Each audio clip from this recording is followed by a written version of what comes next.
Please, I'm not asking you to keep me. Just keep her. Just keep her safe. Get inside, both of you, right now. You don't understand what I got. Inside, then we talk. The knock came just after midnight. Not a polite knock. Not the measured sound of someone who expected to be answered. It was frantic. 3 hard strikes against the cabin door that brought Corin up from his chair like something had been thrown at the wall. He'd been living alone in the Thornwood cabin for 2 years. Nobody knocked at midnight in the Thornwood. Nobody came out this far at all in winter.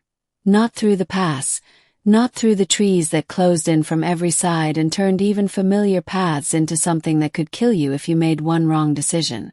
He crossed the room in 4 steps and pulled the door open. The cold hit him first. A solid wall of it, the kind that comes with heavy snowfall and deep night.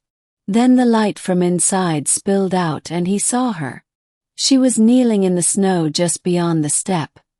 Her hands pressed on a wicker basket sitting in front of her. She was blue. Not cold blue, not a trick of the light. Actually, genuinely, the deep blue-gray of winter dusk, with thin lines of amber light running up her arms and throat like cracks in old stone filled with fire. Her hair was black and soaked flat against her face. Her ears came to sharp points. She was wearing a tactical harness over a close-fitting suit, and she looked like she had run a very long way in very bad weather to get here. She looked up at him with dark eyes and said one word. "Please."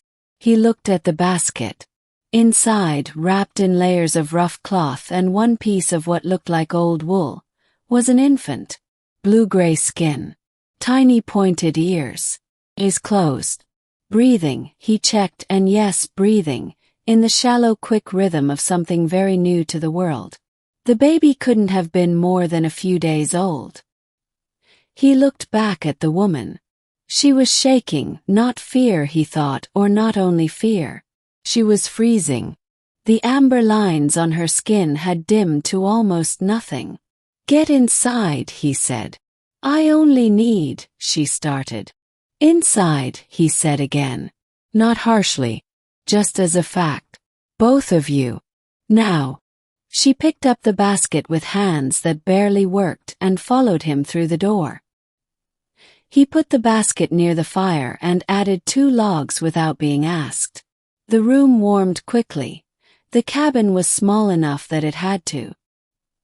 He found his spare blanket, the wool one he kept on the chest, and held it out to her. She was standing in the middle of the room looking at him like she was waiting for the moment he changed his mind.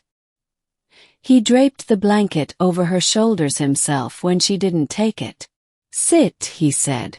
She sat on the floor next to the basket and pulled it close, checking the infant with hands that were more steady now, moving over the small bundled form with practiced certainty. The baby made a sound.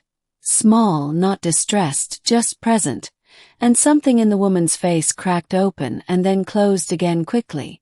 "What's her name?" Corin asked. He pulled the second chair close to the fire and sat, elbows on knees, giving her space and time. "I haven't," she stopped. Tried again. "I didn't let myself name her. It felt like staying." He nodded slowly. "Who's after you?" Her eyes came up sharp. "I'm not," she started. "You ran through a winter pass at midnight in a tactical harness carrying a newborn," he said, not unkindly. "Someone's after you. You don't have to tell me who." The amber lines on her skin flickered. She pulled the blanket tighter.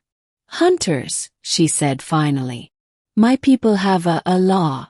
A child born outside the bonded line is taken. Returned to the collective. Raised without." She stopped again. Her jaw tightened. "Without her mother." Corin was quiet for a long moment. Outside, the snow came down harder. The trees moved in the wind. "And the father?" he asked. "Gone," she said. Flat. Final. Not grief, something harder than grief. Acceptance of a thing that had already been fully processed and put somewhere she didn't need to look at anymore. He looked at the fire. "You were going to leave her," he said. At my door. And then go back. She didn't answer. She didn't need to. So they'd stop looking, he said. If the child was with a human outside their territory. They don't cross into human-held land, she said quietly. She would be safe. And you would go back and tell them the child was lost in the snow. The amber lines on her skin pulsed once, like something flinching. It was the only plan I had, she said. Corin stood up, went to the small shelf above the fire and took down the tin he kept for emergencies. Inside. Enough for a few months if spent carefully. He set it on the floor in front of her without a word. She looked at it, then at him. I'm not taking your money, she said. I'm not offering it as money, he said. I'm offering it as, you stay, the child stays, and in the spring we figure out what comes next. He paused. The cabin has a back room. It's not much.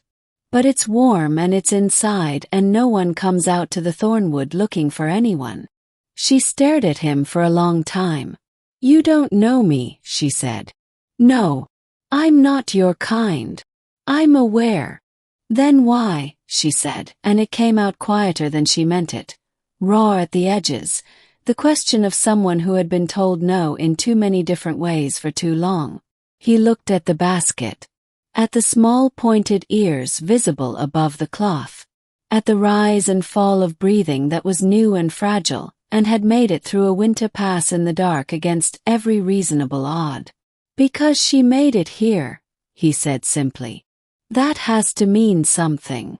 Her name was she told him 2 days later, sitting at his table with her hands wrapped around a clay cup of something hot, the amber lines on her skin bright again and steady in the firelight.